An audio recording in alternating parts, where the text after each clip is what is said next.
Mga fans at pageant media, nagkakagulo na sa Thailand para sa Miss Universe 2025. Fresh at palaban na Atisa Manalo ang humarap kahapon sa media pagkatapos ng buong araw na rehearsals.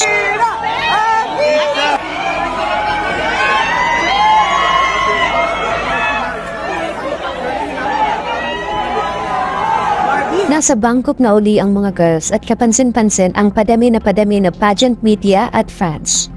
Kaya nagkakagulo sila tuwing lalabas ang mga kandidata. Bumawi at binusog ni Atisa ang fans sa kanyang palaban na aura kahapon. Ito ay patikim pa lamang sa maaari ng ipakitang performance sa prelims at sa finals.